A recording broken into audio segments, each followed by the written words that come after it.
wala boog ñu teg ko ci loxo Ousmane Dicko mu jël ko teg ko ci loxo kilifa kër gi ak ñi fiy liggéeyee ñëpp rawatina ñi ñu jàkkaar lool ñu ngi leen di wax ne leen salaamaaleykum wa rahmatullahi wa barakatu. waaleykum salaam. jërëjëf imam actualité bi wax nañ ko sànq politique yaa ngi ci engagé wu actualité bi jamono yi mooy affaire Sonko Adji Sarr ba nga xam ne wax nañ ne Sonko jot na convocation pour uyu ji lii di yoon àllarba bii di ñëw yow nan nga ko jàngate dafa war a dem wuyu ji wala warul dem wuyu ji. bu doon man la du ma wuyu ji. déet waay imam. waaw fi Sonko teg rek laay teg. te duma ci dañ. te kenn mënu koo indil lay. xam nga da nga ni yoon ki wàcc yoon du woote ci yoon boo wàccee yoon woote yoon dañ lay tegaat ci yoon ba pare nga nangu ne tego nga ci yoon ñu soog a jëfandikoo yow yoon kon man foofu laay jàpp d'abord balaa ñuy sori mooy ni comme que ca départ ba dañoo wàcc yoon dañoo teggi yoon ba yëg ni teggi nañ yoon population bi génn wan leen ni teggi ngeen yoon président Ousmane Sonko génn na won leen ni teggi ngeen yoon te ba léegi taxawuñu am honnêteté gu toll ni ñu nangu ne ay la yéwén yoon woowu teggi nañ ko dañu gën a puus bësaat paaka bi ci góom bi.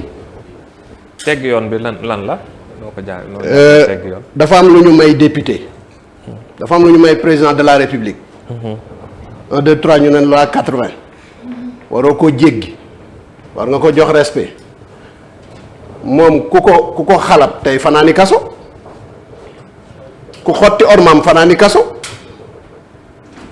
mu am lu ñu jox worma bu ñu war a jox suñu homme de tenue yi tey ku leen dépassé doo reeri sa kër mu am orma bu ñu jox député yi kooku moom Macky Sall moomu ko da ko fay fekk juddu na fekk ko fi day dem bàyyi ko fi gis nga nit ñi bu ñuy wax bu dofee nopp yi koy dégg war a nitee dafa am lu ñuy tuddee yoon boo ko wàccee ki nga xamante ni dafa am mbubu kiiraay bu koy wane ni lii kat bu defee lii ak lii bu defee lii ak lii lañ ko war a woo fii lañ war a jaar pour mu mën a ñëw wuy si. waaw jaar nañ fa def nañ assemblée ba assemblée. non premier départ ca départ ba laay wax. mbubu kiiraay bi. xam nga toog nañ fi. benn kilifa bu osé ne Ousmane Sonko il est fier dem leen ngeen jëli ko dem leen ngeen jox ko convocation bi 11h bu ñëwul 11h ngeen dem jëli ko moom sax daf ni dana ñëw parce qu'il est fier. kan la ban kilifa la. non jarul xam nga wax mu egg dafa ko moom li olof di wax te am na loo xamante ni doo personnaliser débat.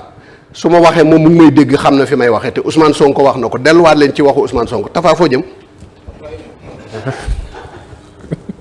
donc kooku nekk kilifa yore dossier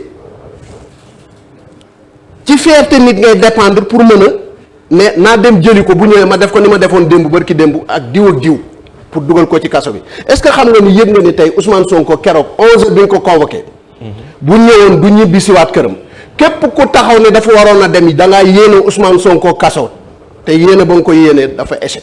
déet am na ñoo xam ne gëw ma ne ku mel ni Imam Kanté démb bu taxaw na fii ne moom ci jàngatam. ma ni kii konk laa wax bàyyiwuma kenn ku taxaw ne Ousmane Sonko dafa war a wuy ji yoon ci condition yi ko yoon woowee da nga yéene Ousmane Sonko kaso wala complice nga ci lii kii konk laa wax nag jarul tudd tur. jarul son di tudd tur képp koo xamante ni rek laa wax Ousmane Sonko ni ñu ko woowee taxaw bëgg ko gàccaal bëgg ko teg loo xamante ni teguwul yoon wi mayewu ko nga ni kooka dafa waroon a dem wuy ji yoon waaye nañu may waaye ak nañu bàyyi justice doxal yoon ban justice xam nga dañoo jàpp ne comme Ousmane Sonko ku war a doon mun a doon président la fii si suñu réew te laaj na ku mun a doon président ñu bañ a am yenn yu ñu lay taqal yu kii yi parce que même comme ministre tamit bu ñu lay tànn dañuy xool ba xam ndax am enquête de moralité ndax amoo yenn affaire yi est-ce que loolu tamit taxul mu war a mën a teggi tuuti. taqal yomb na mën naay peinture nekk wala may jaay këriñ nga romb taq ca ñàkk a tey la mais uskuru uyuba nafsik qabla an taskura uyuba nas la arab wax nee na tuddal si sikk balaa ngay tudd sikku jàmbur bay ci sa wewu tànk yow am na fi koo xamante ni ministre la Karaak gii futti nañ ko fa yaramu neen desewul silib sax. si ministre. dama ni li may wax lu leer nañ dama ne am na fi koo xamante ni Karaak waa Karaak ñu may dégg. ministre la si waxuma la sax a jabaram waaye coroom. ah baa mu ma ñëw coroom futti na ko ba mu set mu génne ko ci mbedd mi teguñu ci ay weer ñu nommé ko ministre. ba tey mu ngi ci gouvernement bi wala nekkoon na ministre daal ci gouvernement bi. teguñu ci ay weer ñu nommé ko ministre ki may wax dégg na ma. loolu doy na waar de imam. léegi ñu taxaw tuuma alalu gor la bokkut ak luñ ne jàkk ci bët dañu tuuma ki tuumaal nga jox ko sécurité totale waa ki ñu tuuma taxaw ne man kat ki ma tuumaal jéggal naa ko amul problème waaye man séquma ko moom parce que diil la boo xamante ne xam naa fa mu déparé ba fi mu egg. kan yow mi non waxuma man moom Ousmane Sonko laay wax waaw. yow nag léegi doo tongal doo seet ka nga xamante ni tuumaal na Ousmane Sonko léegi Sonko nag la faar yépp tegu nga ni lépp lu mu wax du dëgg li ma gis daal mooy naa summi mbubam naa ko jël dugal ko ci kaso bi xam nga lu muy tekki mooy ni ki fi nekk nee na du am wujju billaay dana am wujju. loolu rek mooy mébétam bañ a. mébét bi loolu la rek. ñenn ñu bëri jàpp ne. non mébét bi bu ñu sori mébét bi mooy ni Macky Sall bëggul am wujju te dana ko am par A ou B bu ko neexee nag moo yor xale maam di rëdd waaye na tëgg làmb ji waaye ñu dem ci làmb ji bu wóoloo boppam. wóolu demoon ngeen fi élection mu gañe yaakaaroon ne bu ngeen demaatee dana leen gañewaat. loolu tax na mu war a ragal mais xam nga li am solo mooy demoon nañ fi mu gañe nga wax. mais li ci xew su ma koy wax émission bi 30 minutes yi du doy. waaw dëgg la te affaire Sonko bi moo ñu gën a kii. 30 minutes yi du doy fii ci seen Seneweb bi laa ko waxee. ñun dafa am ñu nekk ci suñu biir. baal ma yegg rek dafa am ñu nekk ci suñu biir ndekete complot am na ak Macky Sall mu ñëw jaar ci suñu kaw maay ni ngeen koy waxee. jël suñu lépp yàkkal ko Macky Sall. ànd ak moom ca la nga xamante ni moom la jëf. te loolu leer na tey wax naa ko fii Seneweb ñu may saaga. kookal la waaw jarutu tudd Mburoog Sow. waaw neel Idrissa Seck rek moom la voilà buñ dellu si waatee si affaire Sonko ñu bëri dañoo jàpp ne Sonko warutoon dem foofu di maase wu wala sax jigéen di ko maase. ci lan la tegu ñaaray am dama ciy waxtaan ak benn sama xarit démb ma ni ko ndax luwaay réew mi dafa tere Khalifa Ndiaye mu dem ci salle de massage bu dul luwaay réew mi ñu dugg ci wàllu diine ban diine ci diine yi ci Sénégal moo taxaw ne Ousmane Sonko amul droit dem maase ji yaramam. bu demee na laajte ndax góor am na fa pour ku ko maase Imam Kanté loolu la fi wax démb. bu demee na laajte lan. Imam Kanté point boobu dégg naa ko fi.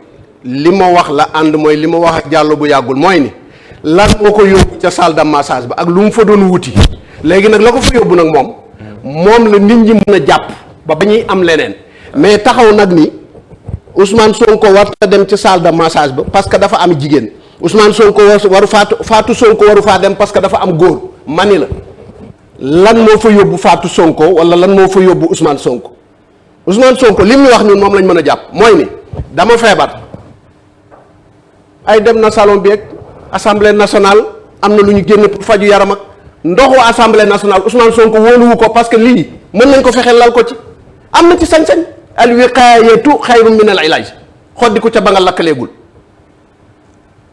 voilà jërëjëf dañuy def léegi benn tour de table ak sama gars yi bu si amee ay questions yu war a jóge foofu rek ñu ñëw ak imam.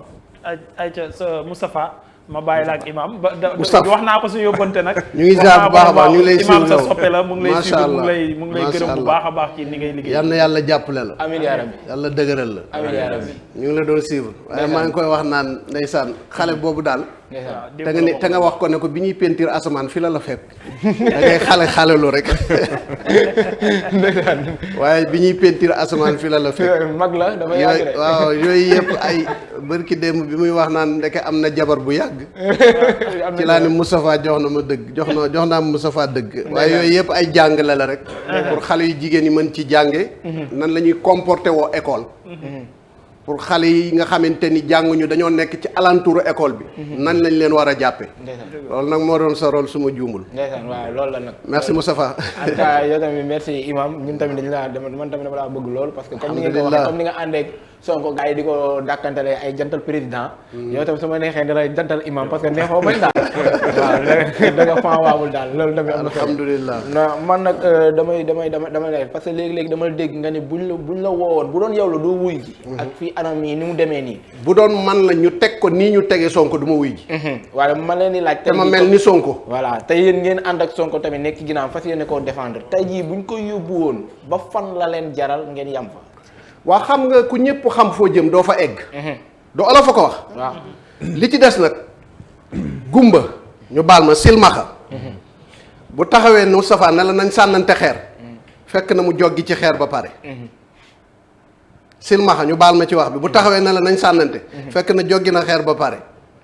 li nekk ci kanam rawuli bët li ma mën a wax daal mooy am na loo xamante ni booy dem di ko wuti ba dem ba sës xam nga li ñuy tudde xaw ma hippopotame lañ koy tudde rabu àll woowu mooy rabu àll wu ponkal woowu te amee benn béjjén ci bakkan bi phocochère merci boo koy dàqee muy daw mu jekki ba mu yàgg nga séen ca kanamam garab wàññeekul président Macky Sall phocochère yi lay dàq ci quoi. waaw waxuma ko de dama ni yow laay misaal ba pare ne président Macky Sall ñu bàyyi xel loolu dama ni phocochère boo koy dàq phocochère boo koy dàq ci àll muy daw ba nga séen ca kanamam guy garabu guy muy wutali guy googa wàññeekul day dal ak bonde gis nga bu demee ba ci guy gi da cay sës gannaaw boo ñëwee mu ñëw boo ñëwul mu ñëw lu mu lay wax rëbbkat yi ñoo ko xam boo ñëwee mu ñëw boo ñëwul mu ñëw te sa njiglaay mooy nga ñàkk a ñëw mu dàqe la ba sonn bàyyi la. maanaam yéen nar ngeen toll foofu. instant yi mun naa ne seen nañ garab gi wala seenaguñ garab gi. ah yéen de yéen ay àtte yéen téléspectateurs yéen ay àtte yéen animateurs yi ni ñu ko tuddee ci journalistes yi yéen ay seet yéen ay àtte wax mu egg nag wax naa ko léegi borom xel moomu ko. waaye daal li ma wér te wóor dinaa di dégg ñu ne borom yat day moytu borom fetal. Je suis entièrement et totalement d'accord. waaye nag gis nañ fi président boobu nga xamante ni benn mburu moo tax tey ñu dugal ko ci kaaf gi di ko juger benn mburu gis nañ fi Ben Ali et tant d'autres ci jaaykatu marchand ambulant boo xamante ni moom la téye wax bu gàtt ak jëf ju gàtt ci fraction de seconde lañ ko wane ne ko àdduna bi booy dem ba mu yàgg da ngay wëlbatiku xool sa gannaaw man dikkal leen ci diine nag muy histoire Firawna ak Muusa góor a lay donn te xale bi mu ngi waaj a judd mu ne ku fi ëmb nañu xotti sa biir wala ñu avorté loola yàlla nëbbu Muusa ba ñu jël Muusa dugal ko ci cin luy bax 100 degré yàlla aar ko ci cin ca cin la yaa naar kuni bardan wa salaaman ala ibrahima jooja moo aar Muusa ba Muusa ñu dugal ko ci leket sànni ko ci géej dénk ko yàlla Ousmane Sonko dañ ko dénk yàlla te yàlla dana ko aar. incha allah merci beaucoup imam ma bàyyi la ak soxna Aïssa Thiam. yaa Aïssa Fadali mu laaj la question waaw imam ma lay nuyu bu baax a baax di la dalalaat ak jàmm ci plateau Bët Set bi di la wax jërëjëf si sa teew ci Bët Set. ñu ngi lay fay man nag sama laaj mooy tey yow en tant que imam ñu gis position bi nga am. directement ci Sonko nëbbatu woo si. ñu gis aussi kii di maître El Hadj Diouf daanaka moom lu ñëw mu takk ci moom tam mu am position am. Aïssatou Diop Fall tam en tant que journaliste mu am benn position ñu gis benn tacle bu sévère boo xamante ne am na seen diggante ñett. may laajte tey. loo ci mën a leeral. waaw xam nga kooku nga njëkk a tudd moom. Maître El Hadj Diouf. waaw xam nga dafa am loo xamante ni histoire jox nañu dëgg soxna Aïssa. mooy ni woon nañ ko ci ruq freiné ko. ne ko yoon wi nga jël baaxul. balaa ko dàmbooj freiné. la ca des nag moom xam na ndax mu ngi woon ci dëgg walla nekkul ci dëgg. gis nga li am solo mooy nit ki.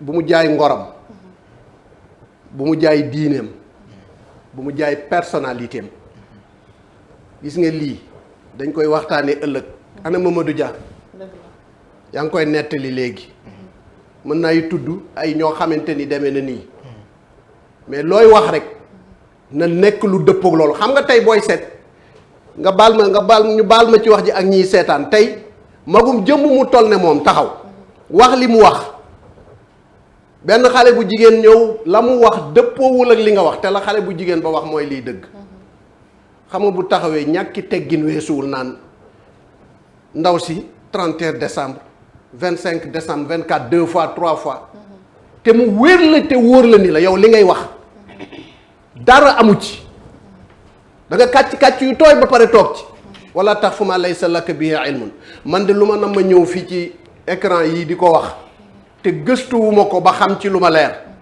yàlla ma yàlla dammal sama làmmiñ ba loolu bu ma ko tudd yàlla bu ko sama xel xalaat sax waaye nit ki lu muy wax ëllëg war na ko xool ndax da nga ko nettaliwaat koo xam ne nag gëmoo yàlla gëmoo moral gëmoo dara su la neexee nag nga taxaw parce que bañ nga nit ki rek bañ nga ko mënoo indi benn firnde goo xamante ni def na ko ci lu bon loo ko bañee mais su la neexee nga taxaw xalabal nit wala nga xalamal keneen mais daal attitude bi mu amee man en tant que mbokkum gee ngi neewam te dégg naa ko muy wax sama maam lii sama maam nangam man ne si da gee ngi new maa ngi làq sama presque 60 ans wala ma jege ko yal na yàlla xeeb dolli waaye daal la muy wax daal bëgg naa mu won ma lan la maamam def foofu yow ne leen ko lool nag mu wax ma lan la fa maamam def. kii di Aïssatou Diop Fall nag te loo ko yor. non kooku man munu du référence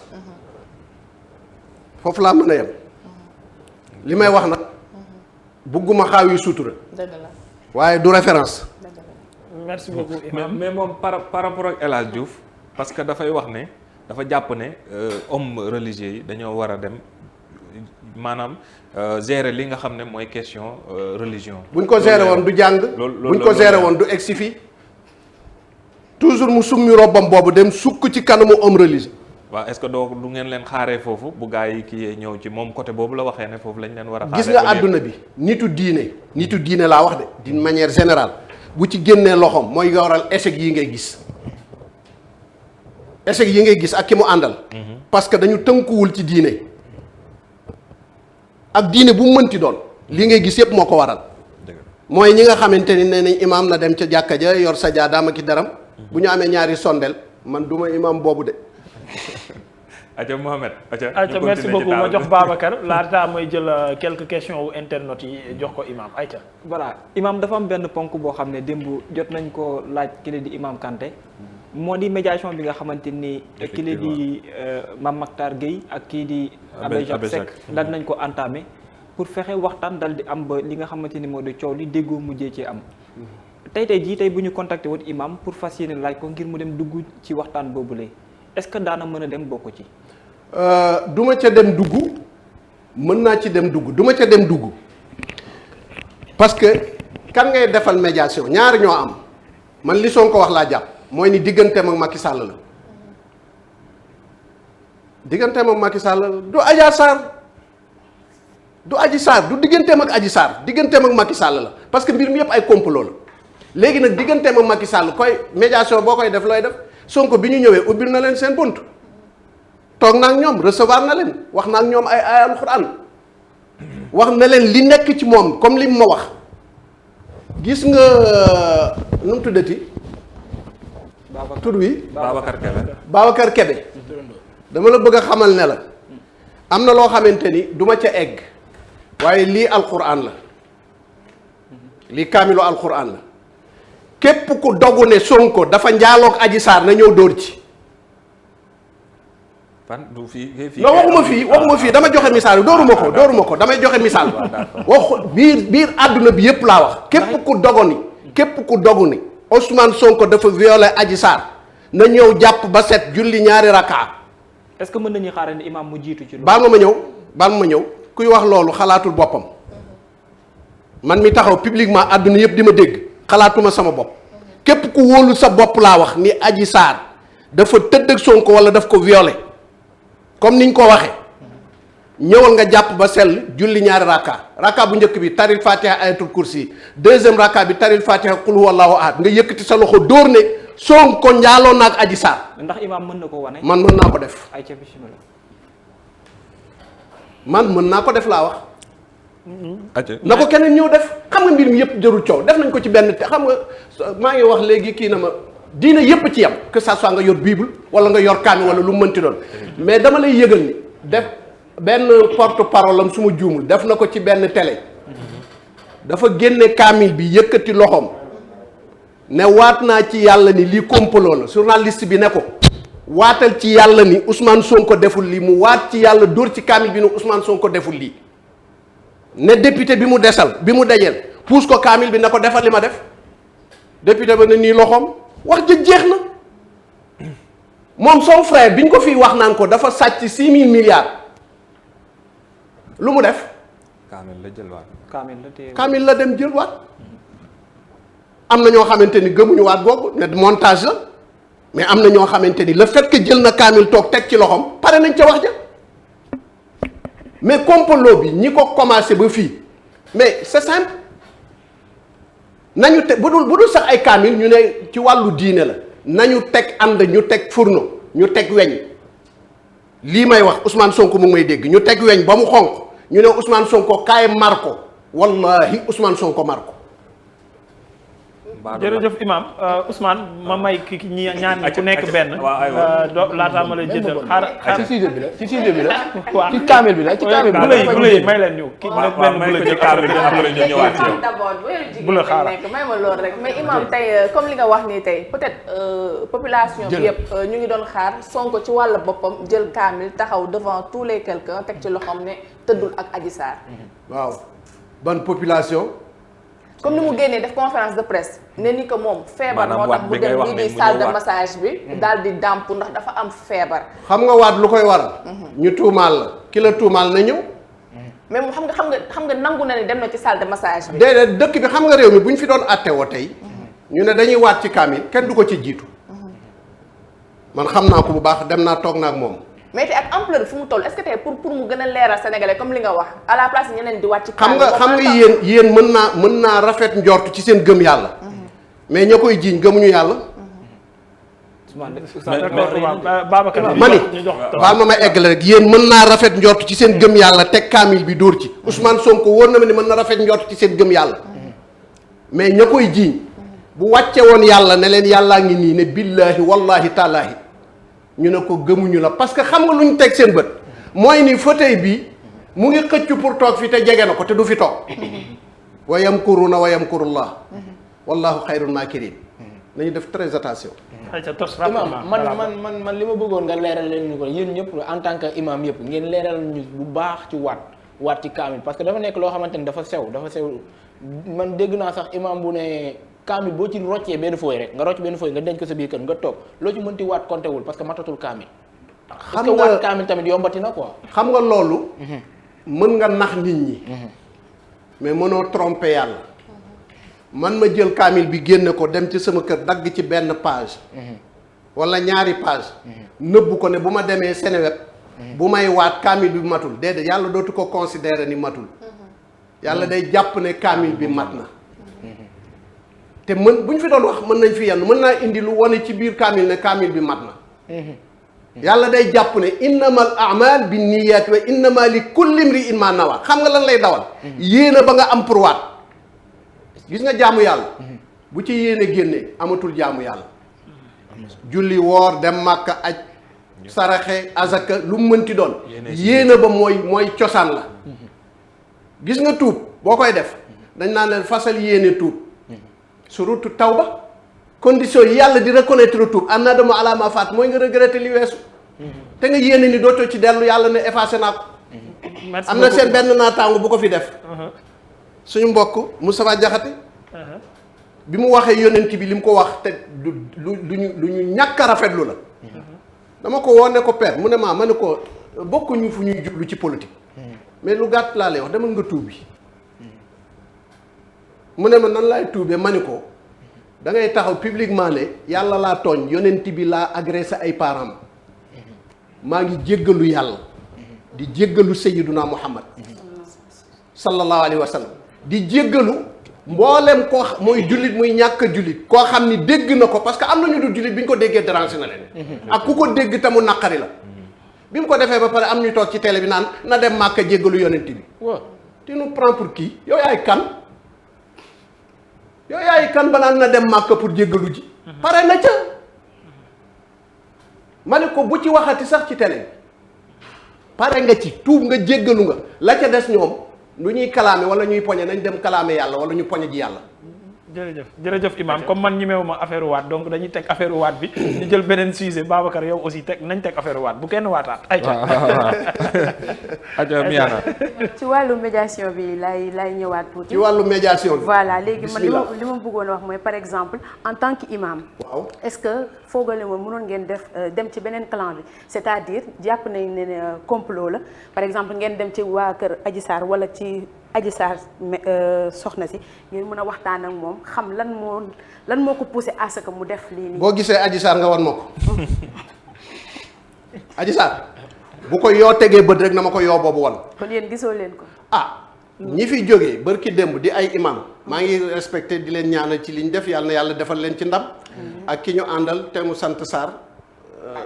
Abbé Sarr yàlla na ko yàlla Zak Seck bu Thiès. la ñu def dañ koy rafetlu mais xam nga bi ñu duggee kër Sonko ba génn laa woo Cheikh Tidiane Diop mu ngi may dégg imam Cheikh Tidiane Diop moo leen ñetteel Jamra la ak Abbé Seck ak imam Cheikh Tidiane Diop ak keneen ma ne ko imam mu ne ma ne ko li ngeen di def rafet na trop wóor na ma ni tooguma bi ngeen di toog ak Sonko mais Sonko nangul na leen li ngeen di wut waaye ak kan ñu ne ma bu ñu fi jógee ñoo ngi dem seeti Adji Sarr ma ne ko sama téléphone du ma ko fay booba il était 21h30 man leen sama téléphone du ma ko fay su ngeen gisee Adji Sarr gis ngeen yàlla mu ne ma bon nañ kon boog nañ wakkirlu rek def li ba fii may wax ak yow gisoo fenn fu ñu génn ni gis nañ Adji Sarr. médiation kon c'est voué à l'échec. ba fii may wax ak yow de xanaa ñu dem gisi ndey mbili gi te ndey mbili gi nee na ki Sonko wax ni moom ak moom la nee na moom yoonam nekku ci nañ ko ci kaccat ba pare dem RFI ne affaire boo xamante ni sama pire opposant kooku xam nga bi nga koy te bi mu koy wax tuñuy sax bu ñu bëgg mënuñu daj. merci beaucoup imam Babacar. loolu ma bëggoon a mujjee mooy question bi ma bëggoon mujj imam mooy fi ñuy waxee parce que Sénégal toll nañ ci dingare bi nga xam ne wala ci tolluwaay boo xamante ni bu ñu moytulee mën na indi ay lënt-lënt ak ay jafe-jafe ginnaaw arrestation yi nga xam ne ñenn ñi libéré lañ ñenn ñi mettre leen sous mandat de dépôt dafa am loo xam ne lu ci am solo la lu ñu souligner démb ci ëttu xëtu yéenekaay yu bari mu di ñenn ñi féete ci li nga xamante ni moo di way takk deer yi wax nañ am ñoo xam ne weddi nañ ni am nañu ci dut baaraamu tuuma di fournir ay renseignements Ousmane Sonko yéen ñi nga xam ne ci seen wàlle jege wàlle tuuti ak Ousmane Sonko tey jii nii ndax dafa am loo xamante ni yëg ngeen ko ci wàllu wala loo xamante ni da ngeen yaakaar ne bis bu ngeen demee moo la fay fekk ba tax Ousmane Sonko am fu mu taxay ngeen ko ciy fekk si. yëg nañu lan question bi échappé na ma. ne Ousmane Sonko moom ci jëmu boppam mënul dem wuy ji parce que xam na la koy xaarandi foofu. déedéet du la koy xaar Ousmane Sonko damay wax encore une fois du lu koy xaar problème bi buñ ko jël di réeral xelu doomu aadama yi daf ni moom ca départ ba la wax te la mu wax alal xorri maa xaal mbir mi bu ñu ko tegee ci yoon xam nga yoon mooy lan wàcc nañ yoon bu yàgg mais mu muñal leen boobu wàcc yoon nga mooy fekk député summi wombu bam ba pare nga yónnee ko convocation pour mu wuy si la waaw maa ngi ñëw xam nga rectifié nañ boobu beneen bi ci des ñu dem assemblée la ñu doxal assemblée dara suba ba ngoon dara tegu ci xam nga lu ñu gisoon mooy ni futti mbubbu Ousmane Sonko beneen bi ci des ay avocat tamit nag yéen est-ce que yéen a ngi consulter ay avocat Ousmane Sonko ñoom lu leen droit may def nañ ko recours yi ñu war a def ci côté ñi war a juger Ousmane Sonko yooyu yëpp def nañ ko mais loolu duñ ko tudd léegi dañuy sax ci rek ni Ousmane Sonko buñ ko woowee est-ce que war na wuy ji mën na am mu wuy ji fii laa koy waxee waaye ba fii may toog ba bi may xëy si jàpp ma ni Ousmane Sonko dana dem wuy ji. jërëjëf imam man ma dugal samay laaj très rapidement. comme te waxtu bi xoj nañu. Mohamed ku am avocat nangu nga ne réew ma am na yoon man li ma mënta comprendre nga ne nanguwuma yoon ba pare am avocat parce que avocat ci loi moo la may nga am avocat ku am carte d'identité nangu nga ne réew mi am na yoon ku dem di légaliser wala di ut passeport nangu nga ne réew moomu am na yoon. lu tax suñ ñu convoqué rek wala yoon soxla ñu rek ñu doog a indi interrogation ci dogalinu yoon. déedéet yaa ngi juum Ousmane Sonko. waxul ne yoon amul. non sénégalais yi laa wax d'une manière générale. sénégalais yi waxuñu ne yoon amul généraliser ko déedéet foo gis ñu baax am na ñu bon. waaye yoon daf ci am mais juge Dème anim juge Dème lu mu doon liggéey Mohamed yaa ma posé question réponds-moi. non man damay laaj. non da ngaa laaj ba léegi da ngaa daaj juge Dème. juge Dème lan la doon liggéey. lu mu def démissionné wul. ba muy démissionné li mu bind liir ngeen ko. état ak ñeneen ñoo xamante ni du ma leen topp man am na juge boo xamante ni dafa juge Barthélemy ba pare ci problème mu Ndiaga Diouf mais teg nañ ko de côté parce que la ñu bëggoon ñu def ko Barthélemy defuñu ko te loolu fi la ma fekk léegi nag yow nga gis ku mel ni juge Dème taxaw ni lii moo xew ci suñu biir ki bokk ci seen biir ne lii moo ci xew waaye yow mi taxaw fële nekk Mohamed nekk Seneweb taxaw di am dut ne li juge Dème ba tax mu summi robam bàyyi démissionné te mu ne ci seen biir kër la xewe nga ne ko noonu loolu xewul sa biir kër foo gis ñu baax nag am na ñu bon foo gis ñu bon am na ñu baax waaye Ousmane Sonko fa mu départ dee leen ko delloo si Mohamed nañ koy wax nit ñi mu leer bu ñu ko tegee ci yoon règle de jeu bi bu ñu ko tegee ci yoon man Ousmane Sonko kenn du ma tilimal may bàyyi sama der ndax izalatu tuhmati alal hurri waajibun waaye nag nañ ko teg ci yoon bu ñu ko tegee ci yoon mu fekk si leen ci yoon ku la ni bu ñu ko tegee ci yoon mardi 8h mu fekk ma fa waaw foofa teg nañ ko ci yoon wala teguñu ko ci yoon premier jour bi deuxième jour bi assemblée ñu def lu leen neex ba pare wëlbatiku ne yéen du ngeen fa am accès député yi ñoo ko doon filmer di ko mais yow koo xamante ne askan wi ñoo la sàkk ne la toogal ñu fii defal ñu lii askan wi ñoo la sàkk ne Ousmane Sonko bu fekkee ni def na lu jaaduwul yoon topp ko yoon dafa laaj ne nañu summi kiiraayam bu defee lu jaaduwul yoon topp ko yoon nag du wàcc yoon wi topp Ousmane Sonko laa wax naw tegu ci yoon bu tegoo ci yoon Ousmane Sonko fekk ko ci yoon lu mu am jël bu teguwul ci yoon nag il est temps pour réew mi ñu teg ko ci yoon loolu la wane leneen amu ci ku koy interpréter jaar gauche ou droite yaa bëggal lëntal xelamu nit ñi mais Ousmane Sonko def ni nañu teg mbir mi ci yoon bu ñu ko tegee ci yoon mu wuyu ji bu ñu ko tegul ci yoon nag lu ñu ma jaay ma jënd ko. jërëjëf Ousmane Baldé ci YouTube bi. moom mooy laaj est-ce que gisoo ne suñu politiciens yi dañuy fàtte ne ay jullit lañ balaa dara di xew. loolu kay waxatuñ ko loolu jëlale nañ ko am na loo xamante ni boo ma ko waxoon fii seen lii tiim ñu nii léegi mun naa wuti asamaan. déedéet ëpp naa def. bul yóbbu comme bul yóbbu. kii buy toj gaal nuñ koy waxee ti buñ ko. way wuy daaneel gaal lébu yee ma ko gën a xam way wuy daaneel gaal moom bu ko kenn way ci tefes mais li ma mën a xam. man de personnellement seedeel naa ko ni ku gëm yàlla la man bokkuma ak moom parti encore une fois bokkuma Pastef dama koy wax mu leer man si conseil municipal maire mon Sacré-Cœur citoyen engagé man dama gëmul sax li ñuy wax te Khalifa mooma ci fekk si mooy sama leader mais Khalifa dafa taxaw ne bàyyi leen affaire de khalifisme ça n'existe pas da ngeen di gëm seen bopp ngeen engagé wu déterminé wu loolu la ñuy séentu ci nit man loolu lay ànd ak nit. merci beaucoup. dëgg bu ñëwee ñu xeex ko mais li ma la mën a xamal daal mooy ni wax boobu nga wax Ousmane Sonko buñ ko woowoon ci dëgg teg mbir mi ci règle bi ñu teg ko ci yoon moom mooy jiitu ci yoon la tax mu dem nag wuti ay avocat balaa dara xew mooy ni dafa bëgg ñu jaarale mbir mi ci yoon bu jaarul ci yoon nag nga bëgg ne nañ ko jubbanti tasal gauche ak droite nga répété ko benn yoon gis nga nit bu la fekkee ci mbedd dab la ne la fuuf mbéj ci loxo ndeyjoor xam nga lu alxuraan wax ne ko fuuf mbéj ci lexu càmmoñ waaye moom deful loolu moom Sonko xam nga lu mu def dañ ko romb ne ko fuuf lex mbéj ci lexu ndeyjoor ne ko waat fuuf mbéj ci lexu càmmoñ ba ñuy waaje ñetteel nag mu ne niib seen loxo ñu am ak jaaxle xam nga ku yore convocation amoo fitu yóbbu ko bay woo ay avocat te yow bërki dem ba nga koy convoqué bu yàggul yow sa da nga yónni benn motard wala benn oto pour oto gendarme pour mu yóbbu ko mais am na lu xew d'accord merci beaucoup damay bàyyi Ousmane Dicko tuuti ma ne Ousmane Sonko sax. waaw sama turandoor la Ousmane Sonko. dañuy génn un peu rek bàyyi un peu affaire Sonko dem ci daanaka affaire Sonko sax moo xaw a nëbb fan yi Covid 19 bi ak vaccin yi nga xam ne commencé nañ ko. ndax imam ñeen ñi nga xam ne tamit ay kii ngeen porteur de voix ngeen. ñàkku nga pour ñeneen ñi nga xam ne dañuy topp sa ginnaaw. bul sori man bu doon Pfizer fii laay waxee ci Seneweb bu doon ñàkki Pfizer ma dem ñàkku ji. kon bu dul loolu ñàkk yi. bu doon ñàkku Pfizer daal ma dem ñàkku ji ak ñàkk boo xamante ni ñàkk yoo xamante ni bu ñu ko indi woon teg mbir balaa ñuy dem ñu gëstu toog xam nga France li ñu def dafa leer France dañ jàkkaarloo population bi teg ko télé direct teg médecin yi ñu expliquer ñàkku yi lan ak lan la ñu soog ci sóobu mais dem jëli sa mbir ñëw ne ma da nga koy ñàkku far force teg te ni yow buñ ko ñàkkuwulee ma may ko ñu ma dëkkal mais te nga yore suñu alal ñun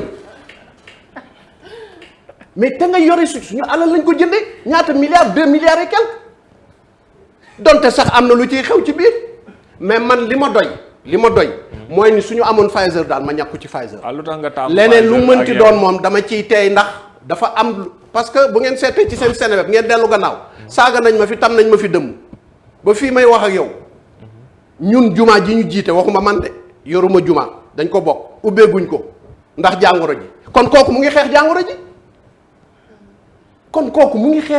pour mu bañ a law ci biir Sénégal dafa waroon sax tey yow mii dem di négocier ji ay vaccin nga boole ko ci loolu parce que nu mu mënti demee donte 100 la ou 200 personnes Karaak Amitié Baobab convaincre nañ leen ci loolu te xam nañ ñun li ñuy wax ci texte lañ ko teg mais fan lañ teg léegi réew mi kenn day jóg jël lu ko neex def ko xëy bëgg a ñëw imposer la lu ko neex ku mu neex nag mu doy la ku mu neexul du la doy. da nga déglu ay médecins ñu wax ne bii moo gën. man déglu naa ay médecins bëgguma tudd turam parce que su ma li ma échappé sax mooy bi ma doon ñëw waroon naa ko laaj. ba France laa wax de. parce que man ca départ bi moom laa njëkk a laaj.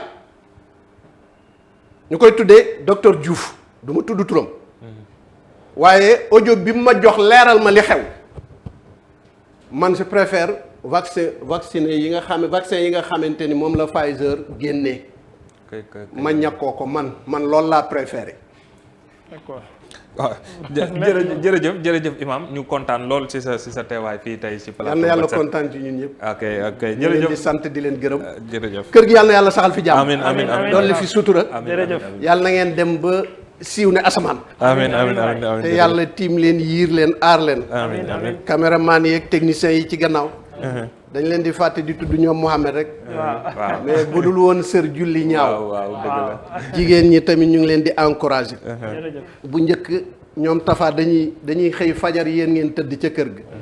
waaye léegi wane ngeen ni li góor mën jigéen war na koo mën. dëgg la. ñu ngi leen di encouragé bu baax a baax. te yéen a ngi joxe information juste et net. jërëjëf. yàlla na leen ci yàlla jàppale. jërëjëf gën a jàmmal kër gi. amiin salaamaaleykum wa kon rahmatulah. Mouhamed voilà mu ngi noonu lii la leen indiloon ci ganu fajar gi tey. ayca merci beaucoup Ousmane Dicko merci beaucoup imam Khalifa Ababacar Ndiaye di ko jaajëfal bu baax a baax mu nekkoon ganu bët setu tey jii doon waxtaan